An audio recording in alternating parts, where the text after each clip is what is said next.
This is the Speak For Yourself podcast featuring the best of Colin Cowherd and Jason Whitlock. I'm your host, Jason McIntyre. 2 days to go to the NCAA tournament. Can't wait for the madness to begin. But first, a TV show. Will Lavar Ball stop talking about his son when he's in the NBA? Cowherd says yes. I'm not sure I believe him, but here's Colin's logic. Parents yell at the Little League umpires, not the ones in Fenway. Not all of them, Cowherd.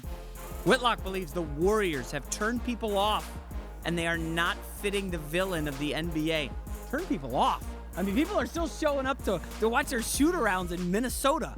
Look at the crowds. I mean, people love these Warriors, the young people especially. Is the Dallas Cowboys culture to blame for Ezekiel Elliott's actions? Fox Sports NFL analyst Greg Jennings chimes in and cites plenty of examples.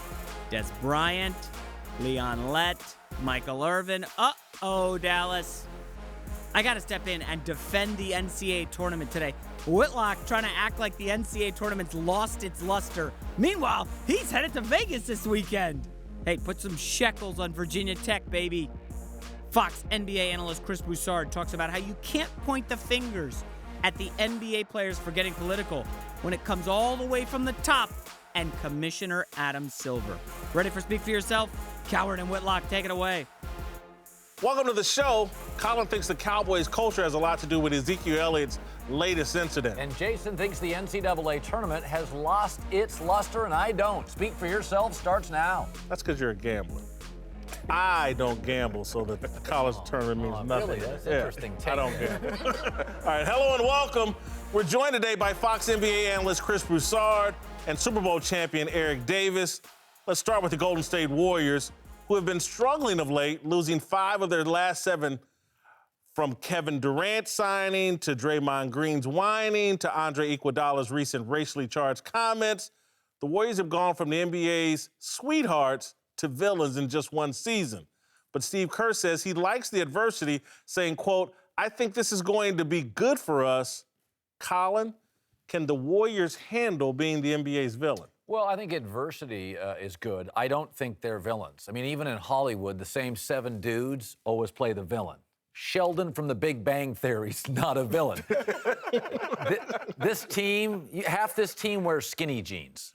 This is not an intimidating jeans. The whole That's league. right. I aspire. Ray Lewis doesn't wear skinny jeans. That's because you can't fit them. It's either your DNA. Clint Eastwood gives you the look. It's like, I'm backing off. Some guys have it, some guys don't. Take Draymond out, that is a burb team. I completely agree with you. I think if your point is, this doesn't fit. Now, they have turned into villains, but it's a very uncomfortable fit for this team, and I think it could create some problems. When you get outside your natural character, it's not good. LeBron Struggle. didn't like being a villain. It's not who he is. But they didn't have anyone on that team that could handle it, and LeBron's not that guy. I think that the Warriors can handle it because they have Draymond. They have the bully. How many nice guys have the bouncer to protect them? Draymond is the sponge. He can handle it. He can take. Chris Bosh wasn't that guy. Dwayne Wade wasn't that guy. So because they have Draymond on this team, I believe they can. They have the NBA's villain on their team, and they're okay with it. It's interesting that we bring up the Heat and LeBron and Chris Bosh and all those guys, because to me, this season for the Warriors is beginning, for different reasons, to mirror what happened in Miami with LeBron's first year. They look like the villains, okay? They're putting the villain role, even though that may not fit them. They look like they may fall short of the expectations of winning it all. And in the end, just like it did for LeBron, this could work out for Kevin Durant. Whether he comes back this year and they win it or they don't win it this year, he comes back next year and leads them to a title, because then people will give him a ton of credit for leading them to the championship. If it had gone swimmingly and they win it, people wouldn't have respected it as much. The Warriors played the Celtics it was about a week ago, and Steph Curry started talking trash, even though he was the unanimous MVP. And the guy he talked trash to was a rookie, Jaylen Brown. You can see the videotape. It's just not authentic to me. But Steph does talk trash and shimmy and shake and all that stuff. This is the softest trash talking. Like, that even turns away from him. Like Michael Jordan and Gary Payton would get in it. It was intimidating. Barkley was intimidating. Pippen, what? he wasn't saying there you thought you was Kobe. But I think he was saying you thought you was Kobe. You thought you was Kobe. He wasn't saying that. But these guys, he's not the bouncer. Okay, you don't have you Don't you have to have more than one? No, you don't. You only need one crazy guy. Eric, that's all you need. And again, they have one guy, but what they haven't experienced. And again, you can have all the tough guys you want, but if you're a studio gangster, you're eventually going to get exposed. And I think now I'm starting to dislike the Warriors. I am too. And I think they're a little bit of a con. And when when fans start jumping on them via social media, in the arena, these guys aren't built for it. Hold on. Well, where's the proof? I mean, the they're NBA down. Let's Finals talk last about year. adversity, okay? It doesn't get more adverse than down 3-1 in the Western Conference Finals after you just had the best record in NBA history. They handled that.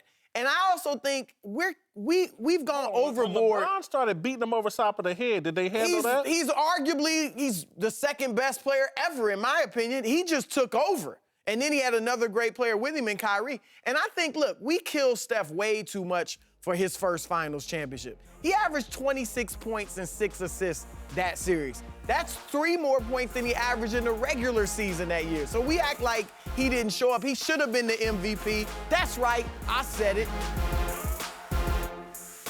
To college hoops, where UCLA star Lonzo Ball's dad, Lavar, keeps on talking. Now, Lavar is demanding that his 3 basketball-playing sons be given $1 billion shoe deal, saying, quote, $1 billion, it has to be there, that's our number, $1 billion straight out of the gate. You don't have to give it to us all up front. Well, how kind of him. You can give it to us $100 million a year. Bad move by the dad. Listen, I started out with an open mind on Lavar Ball, liked him initially, tried to see where this is going.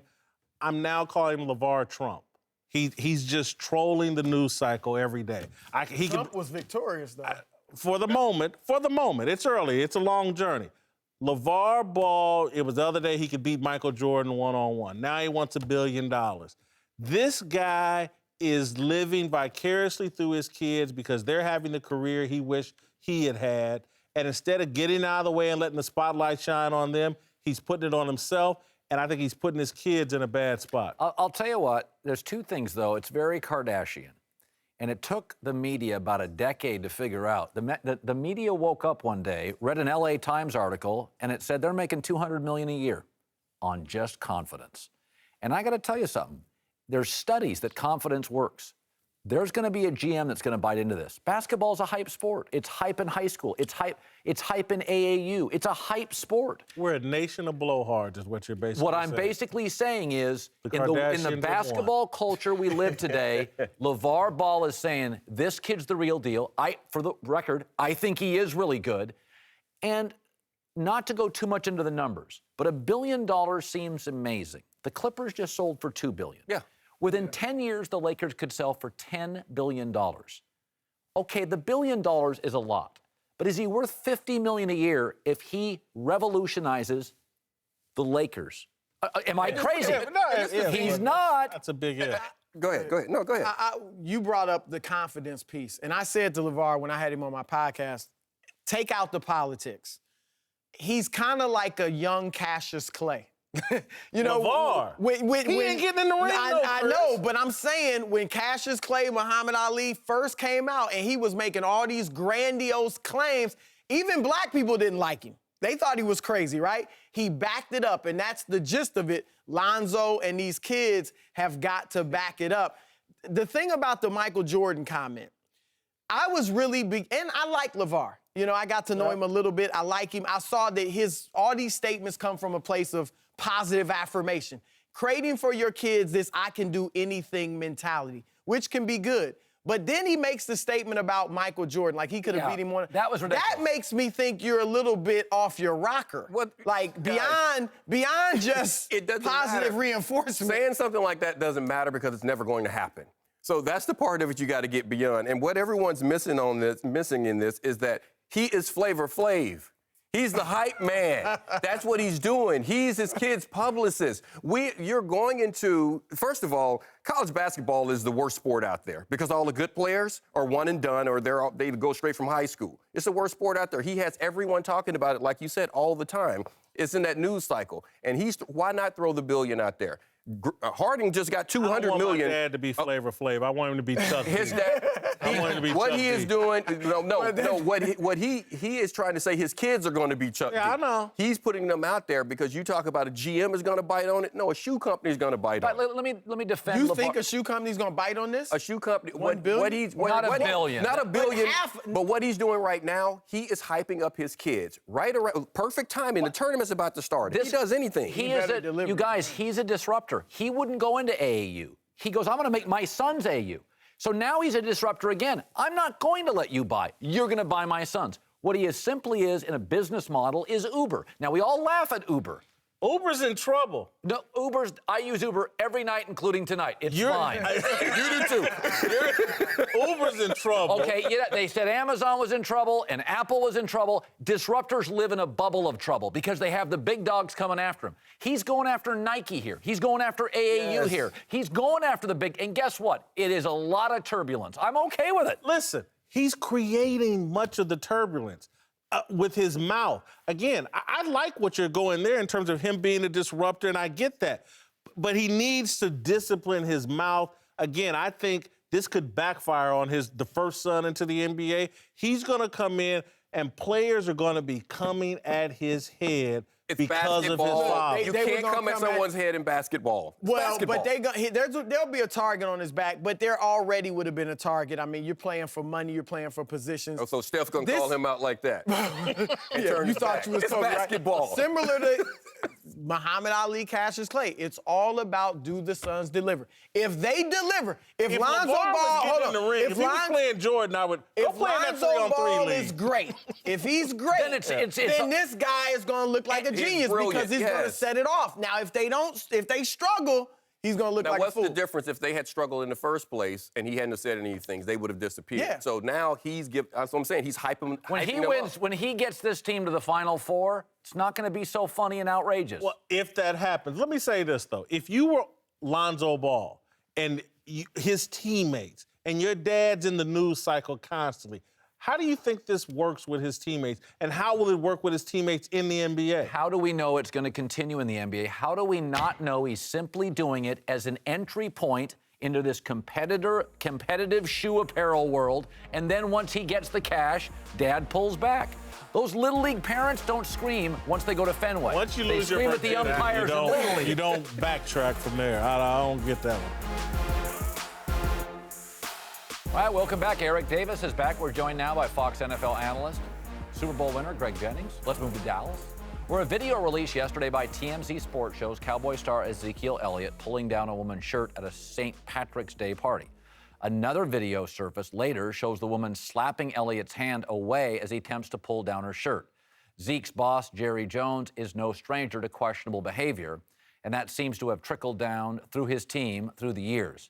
Jason, does the Cowboys culture enable this kind of questionable behavior? I'm going to completely disagree with you and say, no, you can't put this on the Cowboys. This is youth culture. This is Mardi Gras, St. Patrick's Day, foolishness.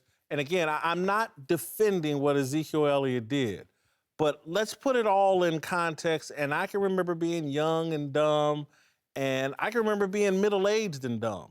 I can remember being 49 and dumb.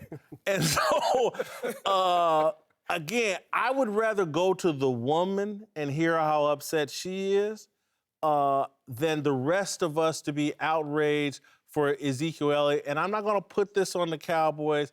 I've been to the French Quarter, and I know why I got a bunch of beads and what I was trying to entice people to do with the beads. And so it's hard for me to just jump down this dude's throat without hearing the full context of the story and what the woman thought before I'm ready to just kill him and the Cowboys. But you and I have been critical of Mike Tomlin, and we have said he's created the tone where there's a lack. I mean, he's out there wanting to trip people. He's got his coaches out there. They make silly mistakes. And you and I have both said coaches set the tone. Far away from the facility, this party. Well, that's fine. But the messaging, and again, what Ezekiel did is wrong. But the Bengals and the Cowboys have sort of become the landing spots for dysfunction.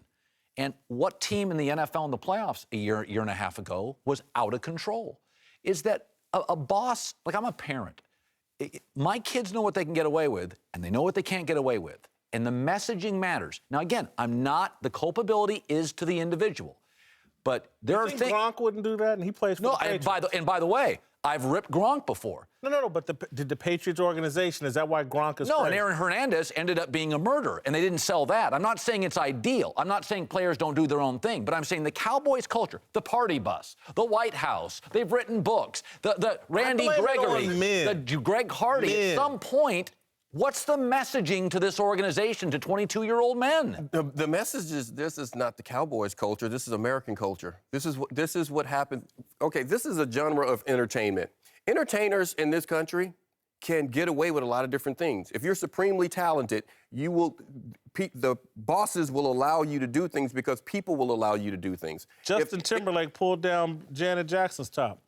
You can look at different actors over the course, like a Robert Downey Jr., how this guy was a train wreck for a while, but people allowed him to do it. They thought Lindsay Lohan had a certain amount of talent, so they allowed her to be a train wreck and do things. You can get away with it. You can be a singer. Whitney Houston, everybody knew Whitney Houston was doing the drugs, but she was making that record company so much money, you allow them to do this. You can continue to get away with things. You get into the genre of sports, you have the Johnny Manziels that have always done these things, and they've gotten away with it because the talent could cash the check that they were writing with the behinds. Once the talent can no longer cash the check, American society doesn't want to see you. So then you don't get away with it. So that's the issue. Guys are doing these things because they are allowed to do these things. Exactly. I'm not saying it's right, but that's what happens. They get away with it because of that. Which is why I say yes, Cowboys culture does enable this. Because when you see these things and you bring them on, what you're saying is, you know what? We'll take on what you are bringing to the table in hopes that you perform at a level to where it's okay. It becomes then acceptable, i.e. Des Bryant, a phenomenal player at times when he's playing at his peak. But we've heard reports of them needing a three-man rotation of security to stay on him around the clock just because of emotional instability. Okay, but messaging works. At the Super Bowl, it's like $5 million per ad. It's something outrageous. Why? Because commercials work. Because messaging works. Dallas and Cincinnati, and to some degree Pittsburgh, have an increasingly loose culture. Okay, you can create your own culture. Different stuff works. Duke has theirs, and Jerry Tarkanian had his. But you can't tell me that Dallas is not telling you top down, work hard, party hard, and we forgive a lot of bad behavior. These are grown men, and I get what you're saying, at Dallas Cowboys, in the facilities, on the football field. He was not there. He pulled down Ezekiel Elliot is a grown man that pulled down someone's top. Absolutely. Out on his own. And that's what I'm saying. He does, because why? Because Ezekiel Elliot knows that he can get away with it. And what I read is that the person who slapped his hand away when he pulled her top down, she hung out with him because he can get behind the rope. She pulled her own shirt down later, and I'm not blaming her, and I'm not Look, Ezekiel Elliott, what makes this... Are you saying the media is overhyping it? A little bit. Listen, the reason why this is a big deal is because he has a domestic violence issue over his head, and that's what makes all of this really inappropriate. Absolutely. But, again, it's hard to remove that. No, it would have been inappropriate without that over his head. But that's what makes it... Because, again, and I'm not saying it wasn't inappropriate, but, again, young people, Mardi Gras, drinking, and this type of behavior is not so far outside the rim. We see this every spring break. We've seen Girls Gone Wild videos. We've seen everything along these lines. Men, if you want to blame, I blame men more than anything. We think with the smaller of our two heads way too often, and that's what I see here more than anything I would blame on the Cowboys. All right, welcome back. Chris Broussard's here, and we're joined now by founder of TheBigLead.com, Jason McIntyre. Let's move to college hoops. J-Mac loves that. NCAA tournament kicks off this week. Once again, the tournament's biggest names, like Lonzo Ball, Malik Monk, Josh Jackson, are all expected to be one and done. A phenomenon that means the majority of the field will be pretty anonymous for most fans. Whitlock, to you, has the tournament really lost its luster? Yeah, I think it's lost a lot of its luster. It's a gambling bracket. It's driven. The interest in the conversation is about the gambling in your bracket more than any of the players, damn near more than any of the coaches. To me, March Madness was number 2 behind the Super Bowl in terms of American interest in American sports. Now I think you can move the World Cup, men's and women, ahead of March Madness in terms of what captures America's interest. Again, this tournament, again, I'm going to Las Vegas. I'm going to be right there with all the gamblers. Yeah. But it ain't what it used to be. It hasn't lost that much luster. Well, you know that's where the I'm a seam's at. degenerate. The gambling is what carries it Well, but more what's so wrong than with the that? play. Look, we all acknowledge the quality of the teams isn't as deep as it was in the 80s when Georgetown had 4 and 5 NBA players. But the Can't even name the All-American Okay. team. It means nothing. Okay, but the quality of travel's gone down. I don't get meals anymore. The TSA experience is a nightmare. But it still gets me to fun places, and people are traveling more than ever. Okay, emotionally, the quality is down. But it still gets us for 3 to 4 weeks to a high, fun, emotional It's the level. new normal, right? You adjust on TV. You know, reality TV took over for sitcoms. That's the new normal. People like reality TV, the housewives. College basketball, you can't name 10 players. Broussard could probably name 20. I could name 50.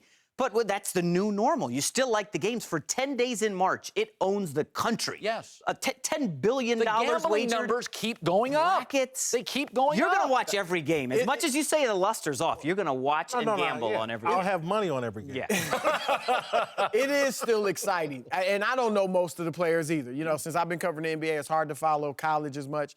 But those first few days, that first weekend, It's starting incredible. Thursday, is phenomenal. Now, where it hurts, I think, is when you get to the Final Four.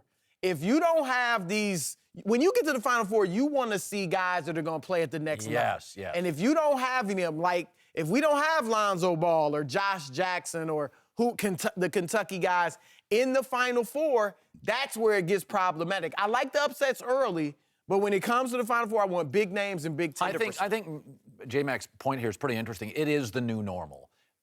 Is that every game's televised in the regular season. There's 350 programs. The regular season of college basketball is largely dead. Yeah. It really is. It is largely dead.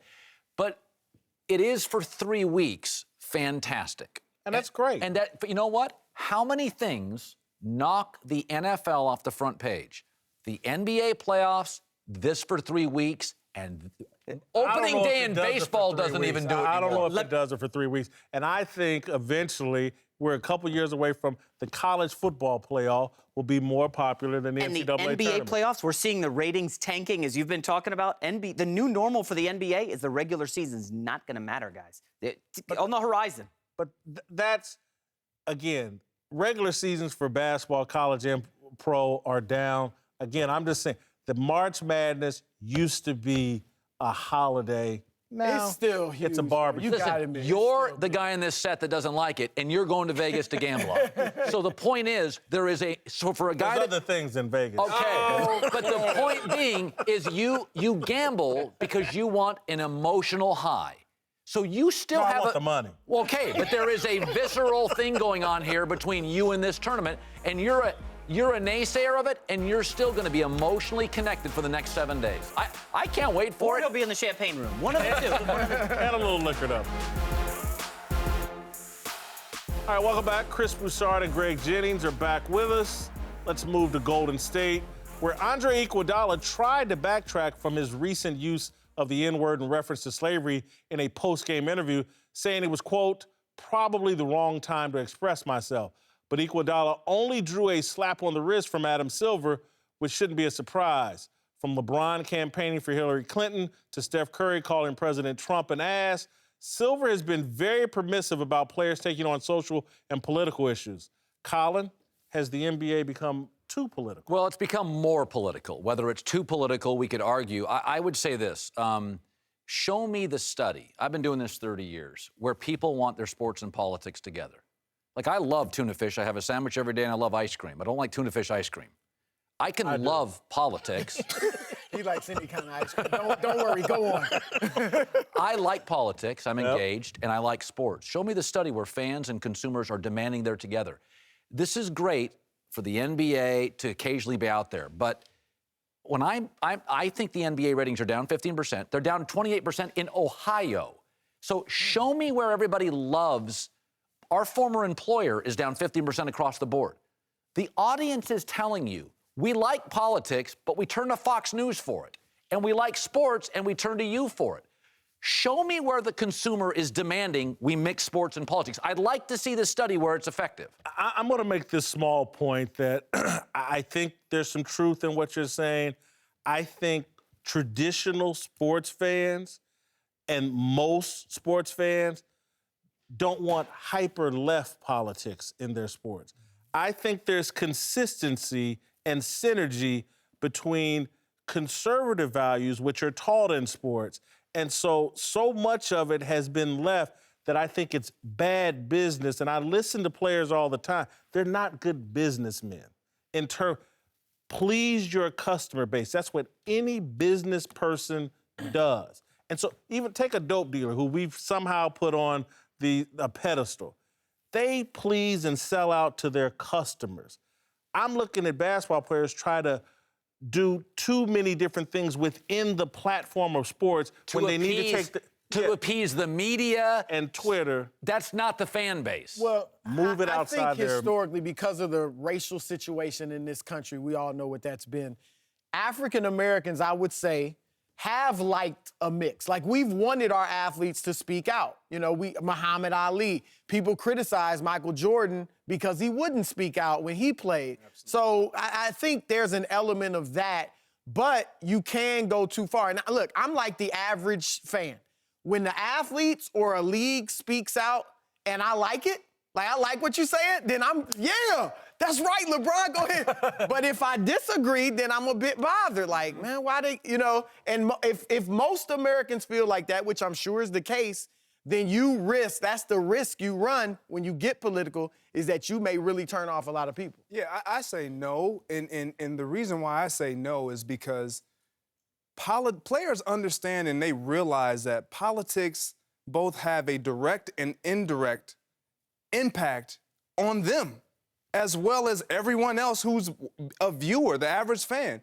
So when I'm a player, to your point, if I choose to keep my mouth shut, and I'm one of the main guys, the faces of an organization, let alone the face of one of the leagues, your fan base is looking for you to say something, do something. And then when you keep your mouth shut, it's like, well, why isn't this guy speaking out? Why isn't he? But when you do, it's, well, he shouldn't have said that. Identify who your real fan base is. Who's buying the tickets? I understand that. But when we look at players in politics, I wasn't buying the tickets when I was going. By the way, Muhammad Ali is an individual athlete in an individual sport. Completely different time. Now, but when we look at players in politics, I love what LeBron has done because he understands the timing. There's a timing for everything. He doesn't do it after a game when he's upset at a loss or whatever. He doesn't do it like that. He does it when the timing permits. What Iguodala did, that was unnecessary. And whether it's an inside joke or not, inside jokes are not funny to those who are not on the inside. Listen, football, and I keep going back to this, it's run like a business. Yeah. And it stays true to the values of sports. And that's why football is king. I'm telling you, if basketball were run properly, it would unseat football. Here's what's interesting. Football was down like 5% this year. And people are like, oh, football. Then the Super Bowl comes, the ratings are great. Why isn't it being reported that the NBA is down 28% in Cleveland? Why is that not a story? Why is it happening? So, Jason, do you think Michael Jordan is more the model for these athletes, or should be the model? Listen, I think LeBron, to me, was on track for being the perfect model. LeBron invests in his community where he's from. Yes. That's an activism that I think is appropriate for multi-millionaire athletes. Yes. It's gestures are not getting it done. If John Carlos and Tommy Smith had been worth $100 million, throwing the fist up in the air, that's a gesture. Mm-hmm. Well, take action. You know what else is interesting? This is not just players. This goes all the way up to the top to Adam Silver. He pulled the All-Star game out of Charlotte, North Carolina. He's threatened or talked about, Texas is thinking about passing similar legislation with the bathroom bill. He might pull it, not have an all-star game there. That opens, in addition to alienating maybe half the country, that also could open you up to hypocrisy or claims of hypocrisy. It plays to the media, but it's truly inauthentic. Yeah, in actuality, that shows that that it is. And I do feel like the NBA sees itself as a progressive social leader. That is fine, but I mean, the Warriors now, it is a weekly occurrence, a political statement. Show me the study where fans and consumers want that from not just athletes, but commentators on sports. This is the Speak For Yourself podcast featuring the best of Colin Cowherd and Jason Whitlock. I'm your host, Jason McIntyre. Make sure to subscribe to the podcast on iTunes. We're on SoundCloud, YouTube, Facebook, Instagram. If you're not following us everywhere, really, are you that much of a fan of the show? Come on. All right, guys, I filled out my bracket yesterday on Facebook Live for FS1. Went well, got a lot of comments, a lot of reactions. And I'm going to give out a winner today. A winner today. Are you ready for this? Drum roll, please. Bucknell and the points in the first round. No, I cannot name a Bucknell player, but if you look at the stats and the analytics and the out-of-conference games, this is a very good team. We'll see you tomorrow.